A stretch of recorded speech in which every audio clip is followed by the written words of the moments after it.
průběhu let byla každá ušetřená koruna jako semínko zaseté naděje.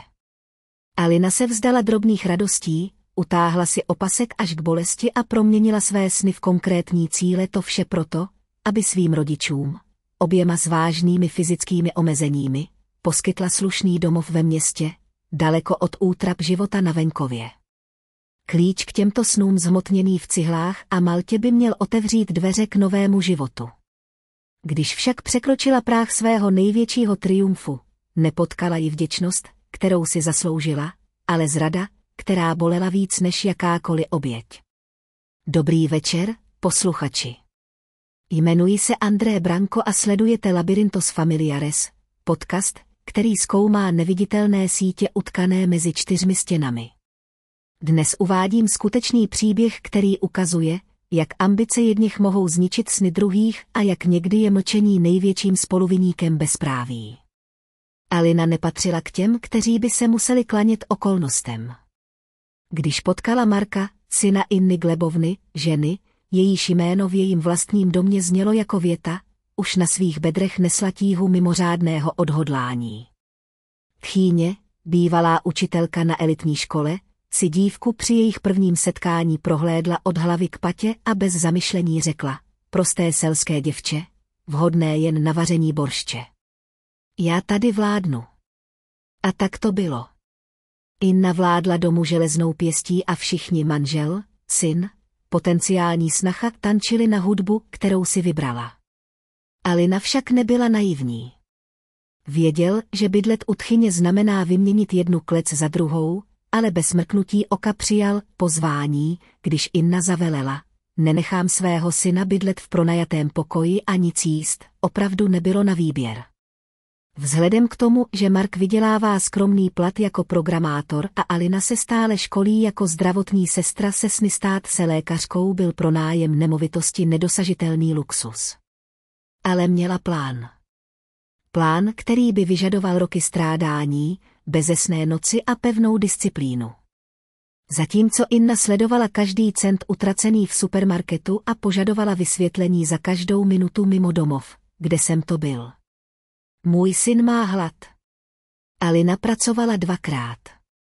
Vyčerpávající směny na klinice přes den, noční směny v nemocnici navzdory tchyni, která věřila, že pracují přesčas ve stejné roli.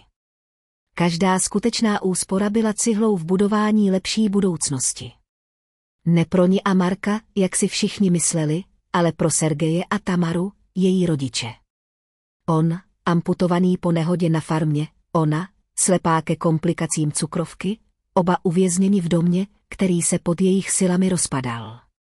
40 kilometrů do nejbližší nemocnice, silnice zatarasené zimním sněhem. Život na venkově se stal pomalým rozsudkem smrti. 3 roky. 1095 dní zahaleného ponížení, opovržlivé pohledy tchyně, plané sliby manžela, který tajně přísahal: brzy budeme mít vlastní domov. 3 roky, během kterých Alina spolkla svou hrdost, umlčela svou únavu a vážila si každé mince jako zlata. Dokud se nakonec nestal zázrak, byt se 2 ložnicemi, v přízemí, aby se otec mohl lépe pohybovat, v blízkosti lékáren, tržnic a lékařské kliniky. Vše, co jeho rodiče potřebovali, aby mohli důstojně přežít. Marku, našla jsem byt, oznámila a třásla se vzrušením. Zkontroluji to zítra. Manžel se s úlevou usmál: super. Řekneme to mámě, bude ráda, že odcházíme z jejího domu. Alina odpověděla úderem pěstí do břicha: to není pro nás. To je pro moje rodiče. Ticho, které následovalo, bylo výmluvné.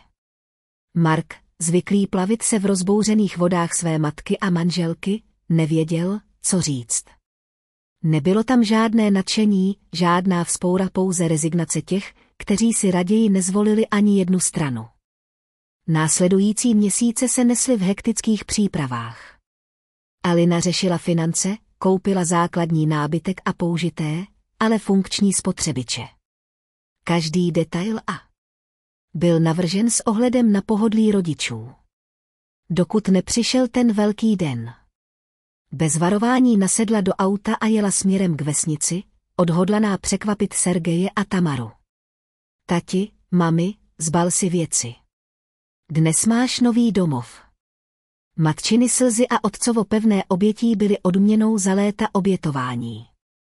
Dcero, zničila si se pro nás, zašeptala Tamara a dotkla se vyhublé tváře své dcery. To je jedno. Teď budeš v bezpečí. Krutý osud však připravil ještě jedno překvapení. Když otevřela dveře svého bytu, který zaplatila potem a slzami, Alina stuhla. Místnosti dominovala i Nina masivní pohovka. Roh zabíralo houpací křeslo, rodinné dědictví. Ve starém bufetu si moje tchyně naranžovala porcelán s přirozeností někoho, kdo tam byl vždycky. Konečně dorazili, řekla Inna, aniž by vzhlédla, tónem plným opovržení. Mark mi řekl, že koupili nemovitost. Rozhodl jsem se, že je čas se odstěhovat. Už mě unavovalo snášet vás v mém domě. Alina se otočila k manželovi, který se vyhýbal jejímu pohledu a držel krabici jako štít. Marku, vysvětli. Hlas byl zlomený, ale pevný. Máma se rozhodla, že potřebuje prostor. Myslí si, že jsme ji vyčerpali, koktal a nespouštěl oči z podlahy. Ale tohle je dům mých rodičů. 3 roky otroctví, 2 práce, žádná dovolená, žádný odpočinek, to vše pro ně.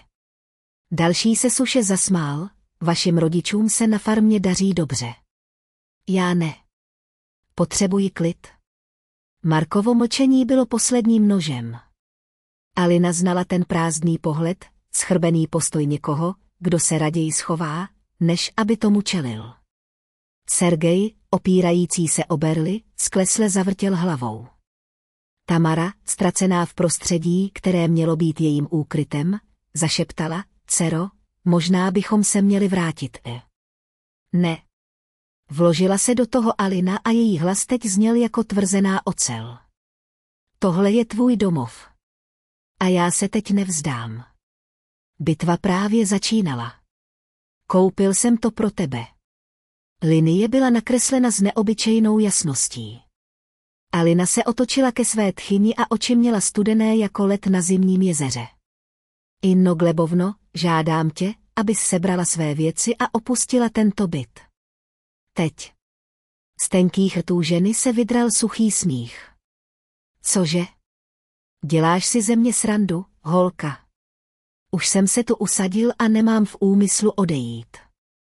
Prsty Inny Glebovny se zaryly do područek křesla jako drápy označující území. Alina ani nemrkla. Jeho pohled se přesunul na Marka, který pod zkoumavým pohledem ucukl, ramena mu poklesla, pohled letmý. Hodnotit. Jeho jméno znělo jako věta. Naposled řekneš něco, nebo budeš mlčet jako hadrová panenka. Jen pokrčil rameny, což bylo ubohé, skoro dětinské gesto. Alino, možná by tvoji rodiče mohli chvíli zůstat u nás. Tvoje máma opravdu potřebuje své vlastní místo. Tohle byla sláma, která zlomila velbloudovi hřbet.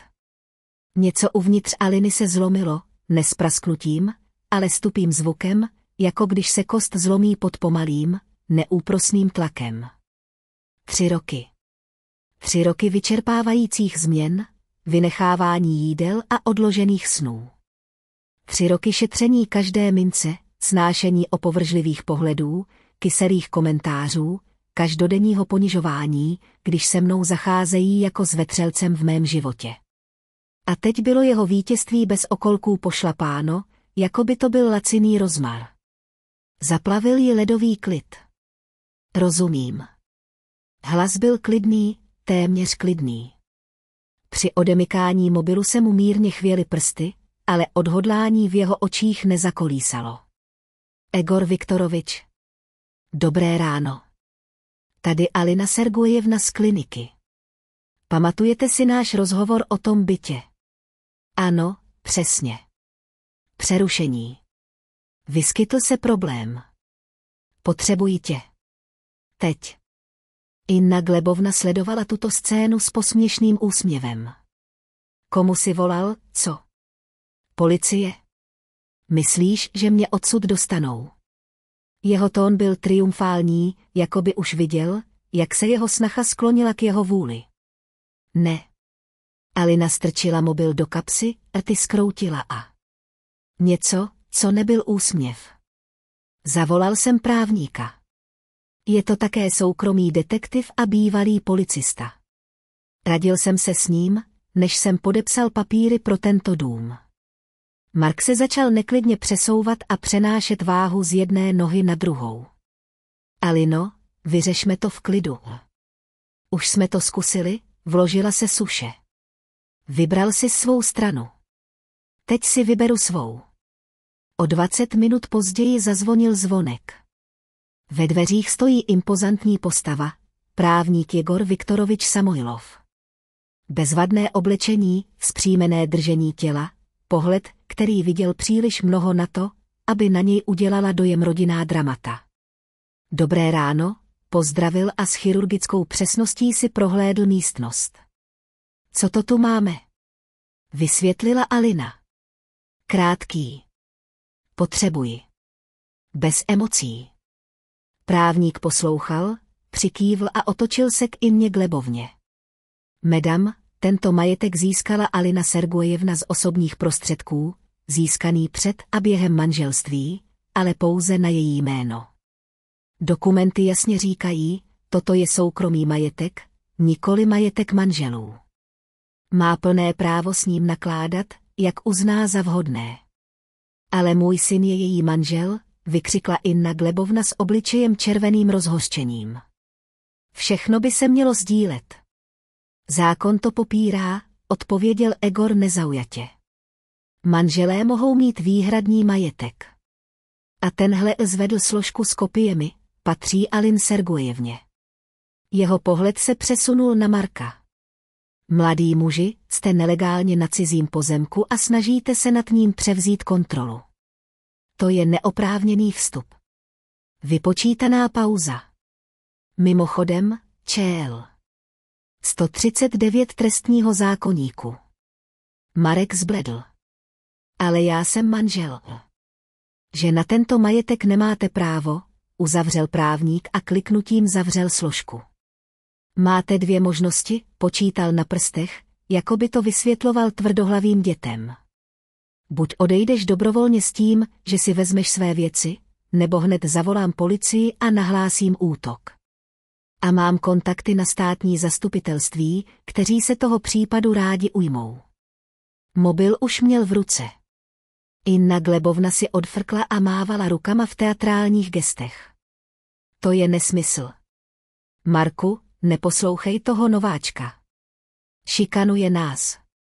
V žádném případě, opravil ho Egor klidně. Jen vysvětluji právní situaci.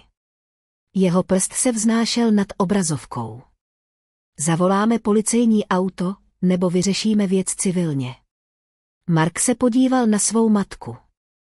Pak k Alině a poprvé ji opravdu viděl, stejné tvrdohlavé oči jako její otec, stejně tvrdá linie úst, stejná páteř rovná jako kopí. Něco ho muselo bolet na hrudi. Mami, myslím, že bychom měli raději jít, zamumlal a hlas se mu zlomil. Zrádce. Zasyčela Inna Glebovna, ale už si začala náhlými pohyby sbírat své věci. O půl hodiny později byl byt volný. Egor pomohl sepsat čestné prohlášení podepsané Markem a jeho tchyní o vzdání se všech nároků na nemovitost. Když se za nimi konečně zavřely dveře, Alina si dovolila dýchat. Pak se obrátil k rodičům. Tamara Ivanovna pomalými krůčky obcházela pokoje, prsty se dotýkala čerstvě vymalovaných stěn a prázdných skříní čekajících na své věci. Dcero, jak krásné, zašeptal a hlas se mu zlomil. A ano, wow. Sergej Nikolajevič se opíral o berly a díval se na strategická madla, široké dveře a chybějící schody. Myslel si na všechno, řekl s knedlíkem v krku. Dokonce i detaily, o kterých jsem ani nevěděl, že je potřebuji. Na rozloučenou Egor chvíli držel Alinu za ruku. Víš, ne každý den potkáš někoho, kdo je ochoten takhle bojovat za své blízké. Kdybys ještě něco potřeboval, zavolej mi. Tu noc, když pomáhala matce umístit květináče do okna, zazvonil zvonek znovu. Mark stál ve dveřích s rukama v kapsách a s maskou nejistoty na tváři. Můžu dovnitř? Alina mlčky ustoupila a nechala ho projít. Chtěl jsem se omluvit, začal a nespouštěl oči z podlahy. S tebou. Se svými rodiči. Měl jsem zastavit svou matku. Neměla právo. A měl si právo. Drž hubu, zeptala se Alina ledovým hlasem. 3 roky bezesných nocí. 3 roky polikaného ponížení. 3 roky snění o tomto domě a on to věděl. Věděl si, obvinil ho. Věděl jsem to a nechal jsem ji to udělat. Věděl jsem, ale nemyslel jsem si, že zajde tak daleko. Hlas se mu zlomil. Řekla, že potřebuje místo, že bychom jí měli pomoci. Já nemohl jsem říct ne. Nikdy nemůžeš, řekla Alina hořce. Pro ní jsi věčný. Pro mě si nikdy nebyl. Natáhl se a dotkl se jejího ramene s ostychem, který už s ní nehýbal. Miluji tě, Alino. Proč nezačneme začít znovu? Už je pozdě. Ucouvla, jako by ji ten dotek pálil. Dnes jsem viděl, kdo jsi.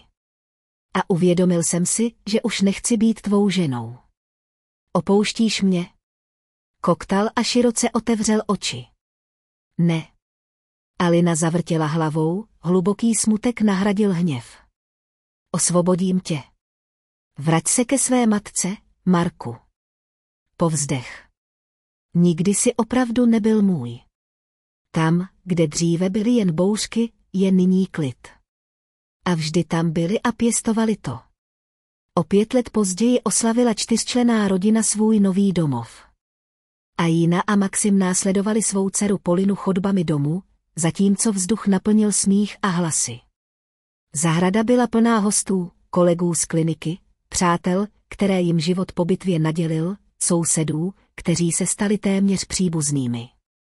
Sergej Nikolajevič, již uzdravený a sebevědomý ve svých krocích, předvedl svůj sad s hrdostí muže, který sklízí nejen ovoce, ale i odměnu za léta obětování.